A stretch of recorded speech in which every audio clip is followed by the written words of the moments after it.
Hi, and welcome to the Scientist Sage Sangha. I'm Nancy Anderson Dolan from Wise Heart Wellness, and I'm going to speak with you tonight about robust and robustness, technically. So, the idea of being robust really came to me over time when I was going through a lot of my own challenges of dealing with addictions and trauma and all sorts of things like that. And being persistent with things, but encountering difficulties and that sort of thing. And through all those things, I built up really great resilience. And that was wonderful. But one of the things I noticed was as I went along, there were times when I didn't need the resilience, where I just didn't have a reaction to things or sort of go down when something difficult happened or when I had a mistake or had an error or things like that. And the idea of being robust, there's a quote at the beginning of the email this week that says, for the robust, an error is just information. And that's the kind of feeling I started to get that, oh, look at this interesting stuff. It's just going to be like this now. And then I would be curious and off I'd go. And that, I didn't understand that as robust at the time. But as I learned more about it, and there's all sorts of places that are looking into the idea of being robust. And one of them is actually manufacturing and things and mechanical automated lines and how robust it can be or how robust a computer program can be.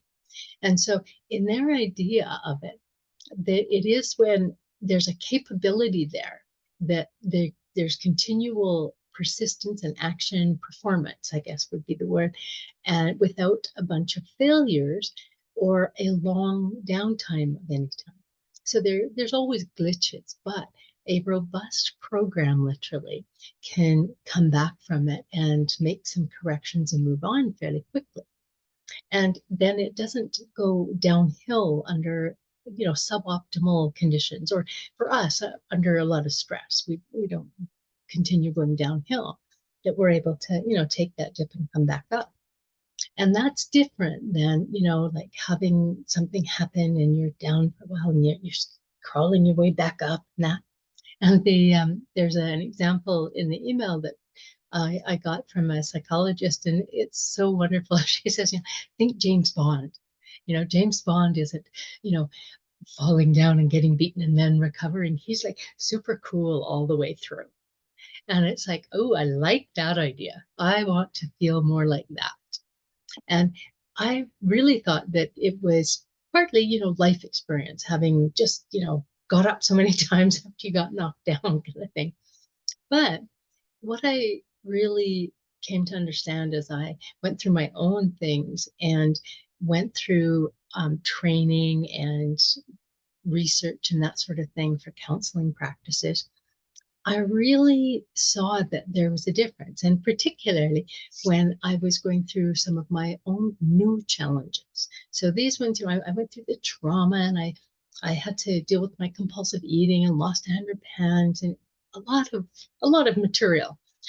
And what I found out as I came into new ones, and it was interesting new ones, like last year breaking a couple of legs, within a very short time, I had I was just okay. There would be this energy of the situation, and I could open up really wide and let it just come through. And then I would feel quite steady again and go along with it. Now, it's not this perfect line like, the guy that is in the Marvel thing that has the metal suit and he's, impenetrable. It's not like that. There's dings and bruises and fall down, stand up. But it's not like having the old, oh no, you know, of course it's like this for me kind of thing. And it really was because there've been so many changes in how I thought about things and learning those from a lot of people who had been through similar kinds of situations as well. And truly, by the time I was sitting actually in the maternity ward, because they had no beds in the hospital for the first broken leg, And they weren't getting to me until all those people were taken care of. And I saw the sun come up and I thought, wow, really, nothing's changed. The sun's still coming up. I'm still here. I'm still me. I just have a broken leg now. And I wonder what that will be. And that is what a lot of the people are defining as robust. And I didn't really understand that until I did a little more research into it. And because I thought it was more about developing skills, because that's the way that I had made it through life before. And that's the way a lot of my counseling training was sort of oriented. That if you can find out where their gaps are in their skills, you can train them the skills and they'll be fine. But I found that it was more than that, that it wasn't just about skills. It really began with ideas that people hold about the world. And I'm working with a young person right now. I work in addictions and that, and just watching these really young people get these ideas, the comprehension of what addiction has done for them in their lives and prevented them from doing it, they go, oh, but they really, if they are able to see their lives as like an ongoing flow, then they are really able to start making corrections and going to where they want to go without having to absolutely crash and burn. And in addictions, often that had been the way that we really see people come to any kind of treatment. They absolutely have what they say hit rock bottom. But there's a lot more people not going down that far. And that idea that I think in the email I was talking about, like life isn't a destination, it's a tour. And we don't always get to pick our tour. We're not saying, I want to go over there and do this. And sometimes we do, but a lot of the time we're just there. And if we can understand that, life is this ongoing changing thing, then we can flow with it and not fight it.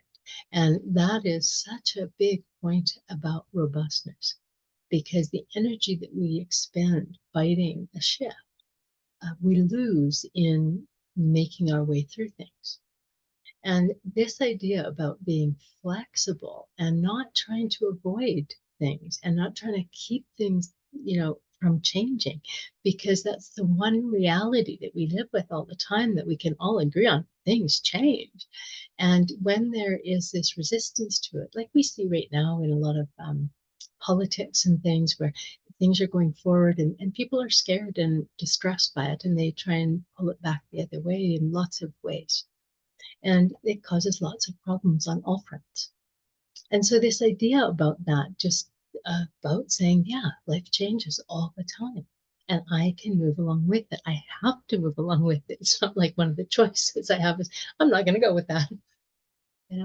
We can make small changes, but as I often do, is I draw little circles about what we really have control over, just a really tiny little circle.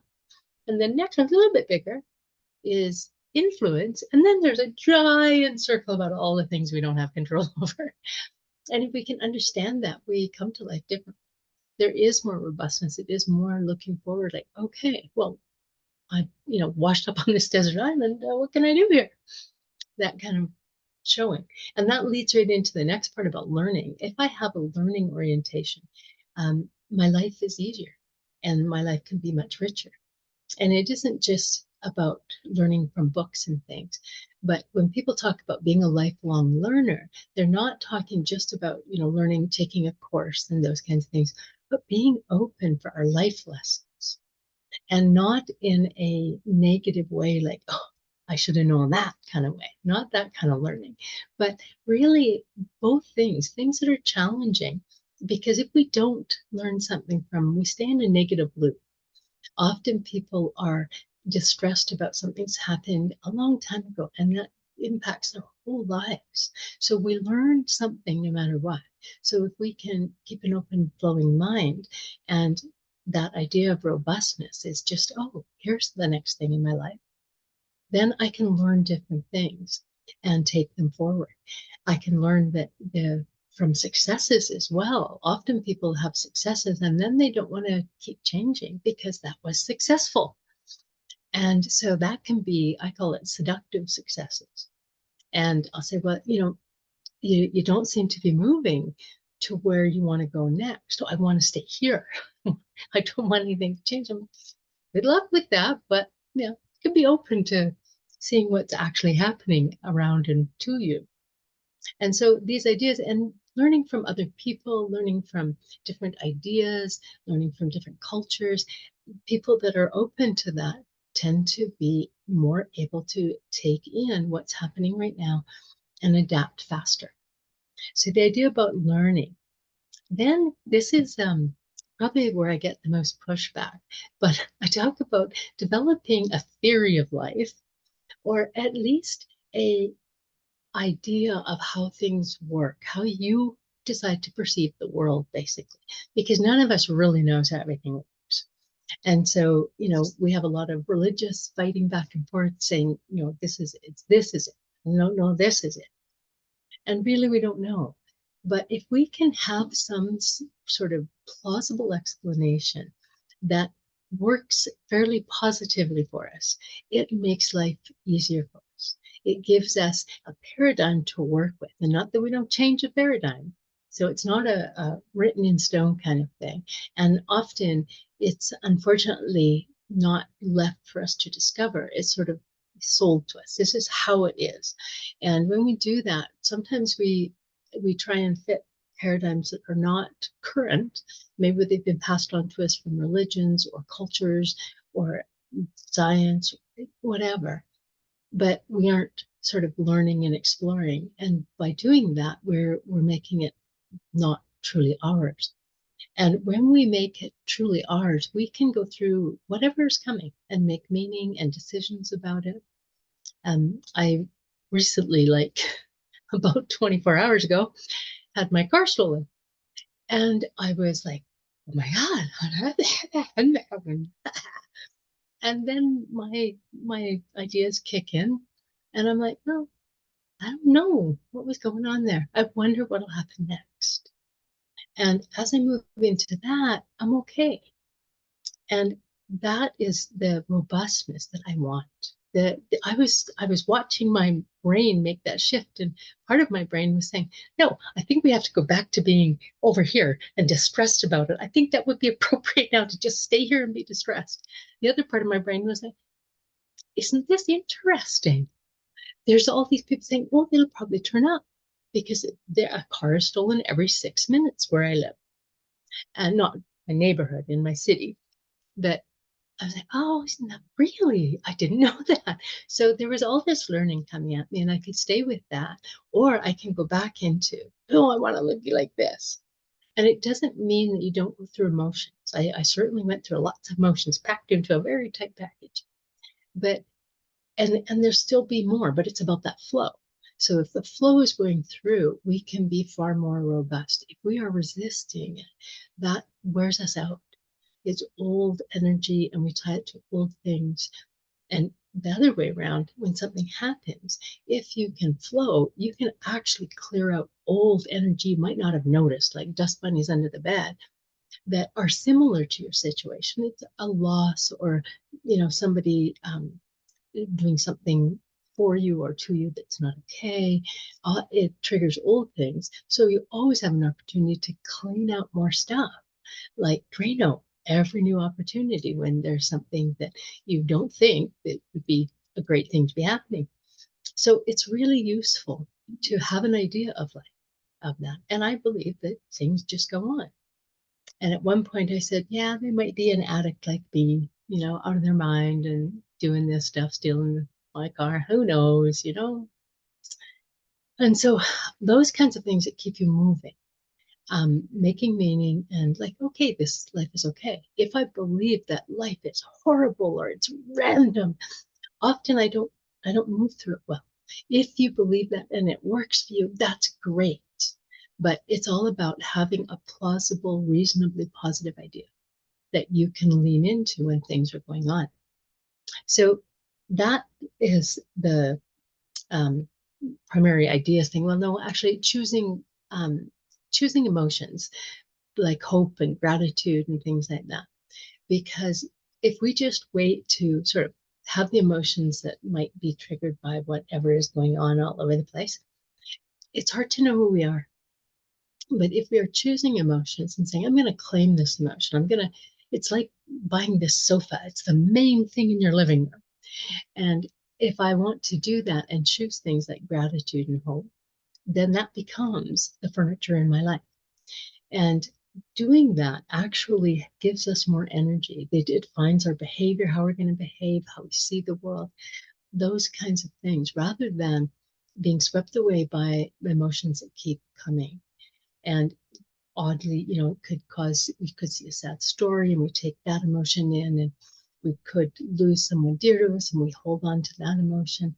But all of these things are just life living through us if we allow it to be that. So that makes us more robust by not resisting life, not caring if we lose something or someone. It really is about letting it move through. So that all of those ideas are just things in our minds that can make a big difference. And the other part of it is about connecting to people, because one of the things that happens when people are having trouble is they often disconnect. And that makes things more difficult for almost everyone. And we think that we just want to, go away and be by ourselves often because we don't want to be exposed to any more distress and things like that. And sometimes we've been around people that are not helpful when we're experiencing something. And so we don't know that, that can be different than that. But the idea of just finding people and creating those kind of communities that we can share whatever we're going through with, and however gracefully or not so gracefully we might be going through it, because you don't get to robustness and grace just by having a straight line. You get there by having some things that are going on. And so learning to do that, finding people that are doing that you can see that they have that kind of robustness in their life, is great to see what they're doing and follow them and talk to them, find out how they're doing that, how they came to that. And both creating a community too that you can share your struggles with, because we have a society that really is, I don't show your weakness kind of things. And that makes us weaker because we are avoiding that connection. But our things that are problematic for us are often the things that connect us most. So if we can do that, the idea of also recognizing your tolerance around people. And so if there are people that I find it difficult to be around, if I don't pay attention, if I find that I can, one of my children said to me, Mom, I just don't have the social battery for that. And my text back was like, I am thrilled that you are noticing that and able to speak up about it. And that's the kind of robustness we want to see. And just the idea of asking for help, not just connection. That's, we don't want to tell our troubles to people, but asking for help, everything from moving furniture to getting assistance to create physical and mental health, and asking for help from people. And I encourage people all the time to ask. I actually have a felt thing that someone made me in my room that says ask on it, to remind myself to do that all the time, because that's how we bond together and that's how we have robustness between us. So there's lots of things like that. And the other thing that we have to take care of ourselves, of course. And the asking part is often when, for some reason, we don't know how to, we're not able to. With my broken legs, I need a lot of help. And sometimes we just don't know how to make a change in our lives, even though it's difficult for us. And so we talk to people, and I have found very much so that it moves us forward when we do that.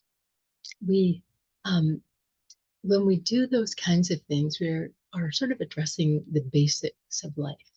You know, tribes were here a long time before we lived in the way we live now. And those tribes worked really well because they all helped each other. And they didn't necessarily even have to like each other to do that. But the things that were there originally, we go back to things like living in nature. One of the things that a medicine woman told me was that, if white people would just go and lay in the forest, and I believe that to be true. And I really tell people you need to connect to nature. That's part of our basic belonging. If I can feel that basic belonging, then I have more robustness.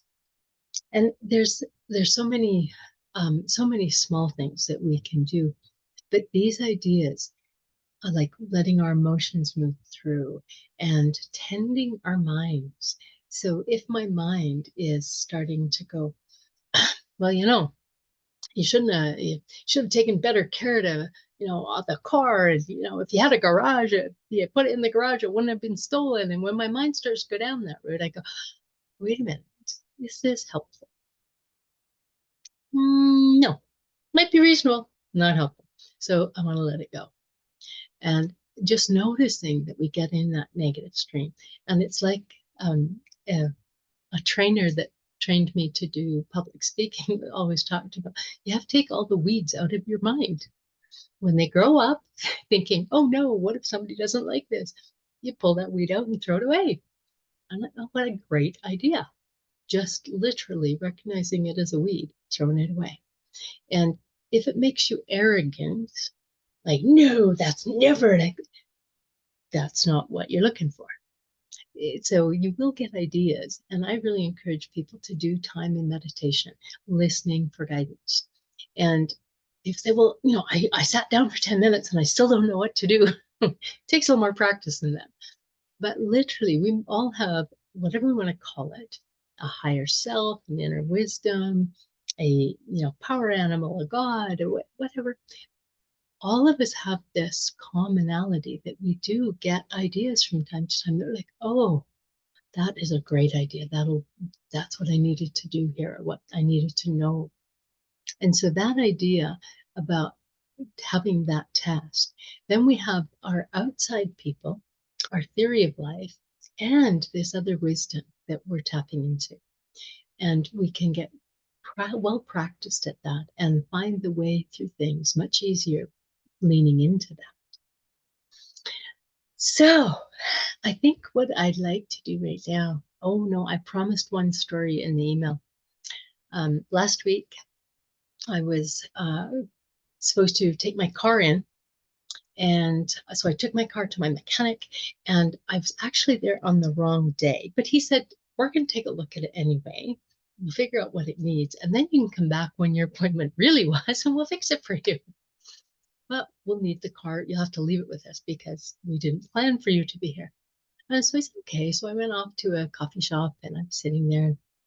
And it's like, oh, this is interesting because there's a couple of places I need to go here within walking distance and stuff. And then I had my computer with me, but all of a sudden I couldn't find my mouse and stuff. I'm like, oh God, I have to go home.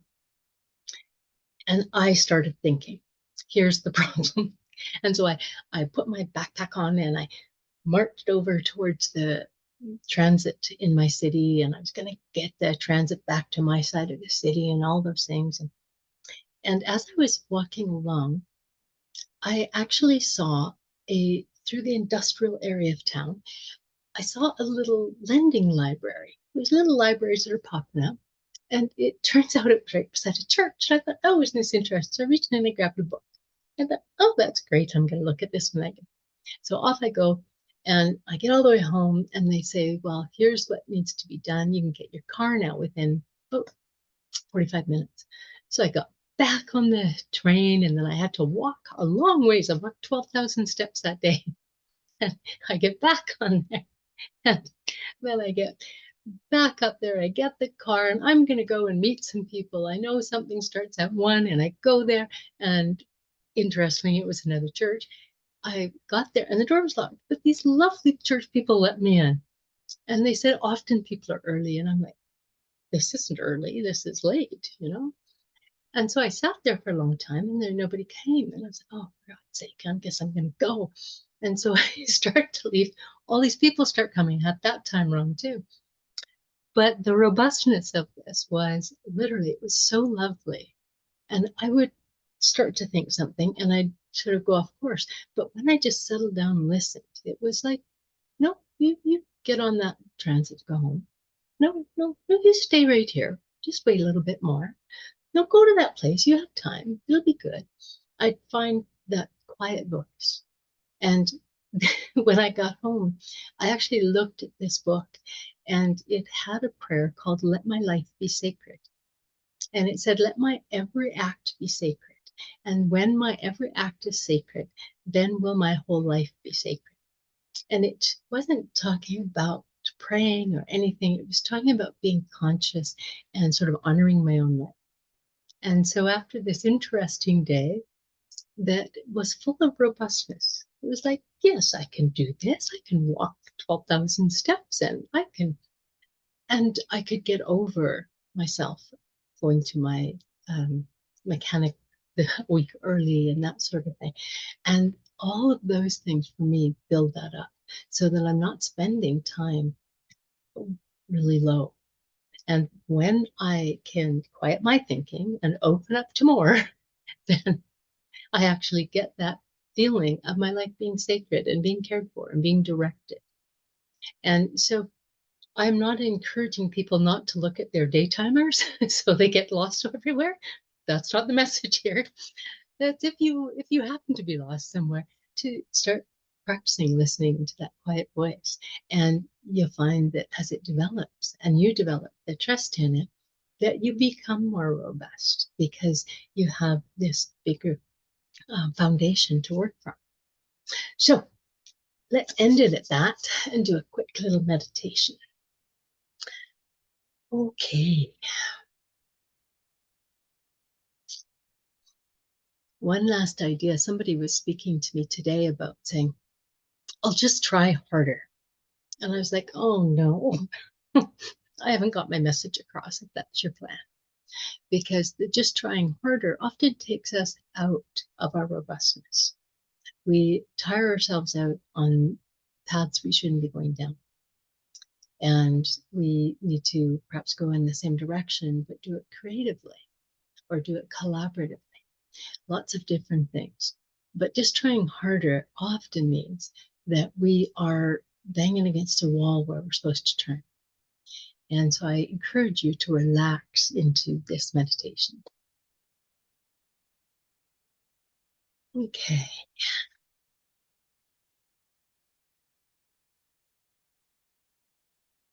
And just take a breath deep in your body. When we breathe deeply, we actually feel more strength.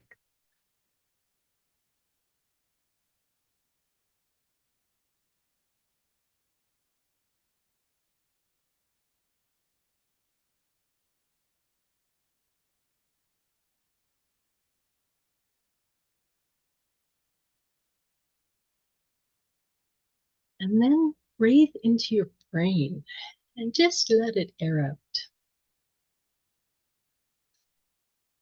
Just let any stray thoughts be blown out until you actually feel like your brain relaxes.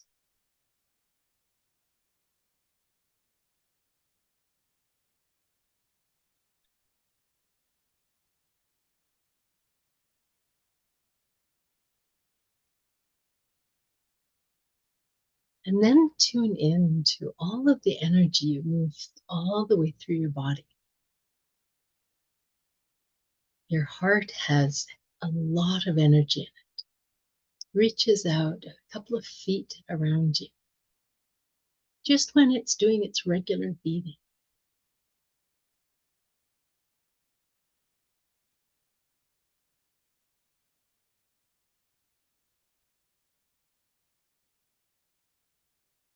And if you are listening to this, your mind has strength. Remember, don't try to grab everything, just let it flow through.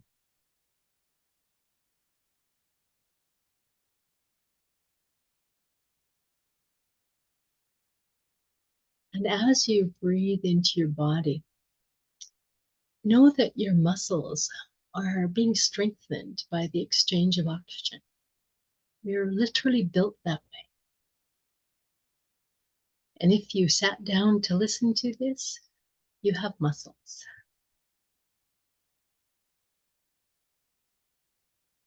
You have strength there.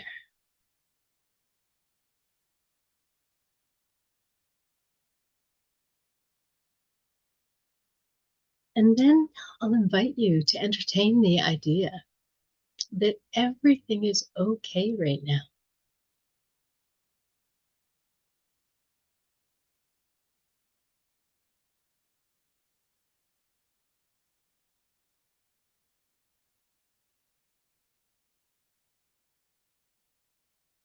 And we can gain stability and strength from that very simple idea. Our body relaxes.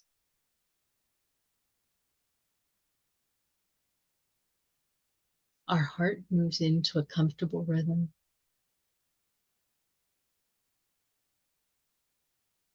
And that tells our whole entire body to rest and repair.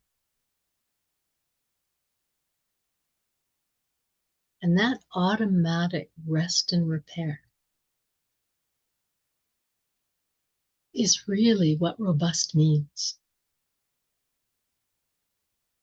Our bodies persist despite the things we put in them that might not be facilitating them to their best place, whether that's an idea or an attitude or foods.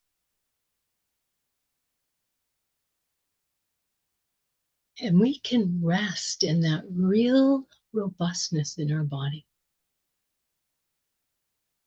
when we believe that rest, that relaxation to be sacred. It's very much a sacred part of our body's rhythms, as well as taking on those tasks that need effort and muscle.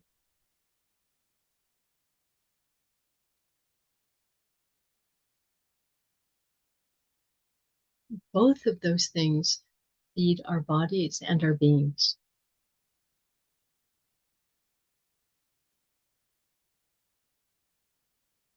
And when we exist all at once like that,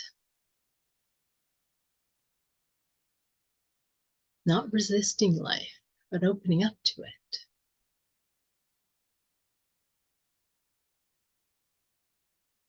we may find that we are more robust than we could imagine.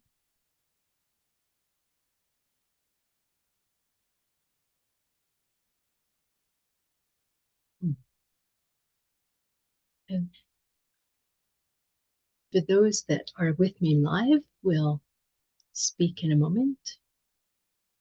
And for those that are watching this, thank you so much for joining us. And if you would like to ask questions, make comments, suggest a topic for a Sangha, or send us a donation, you can do all of that at scientistsage@gmail.com. Thank you so much. I am with you. You are with me. Blessed be.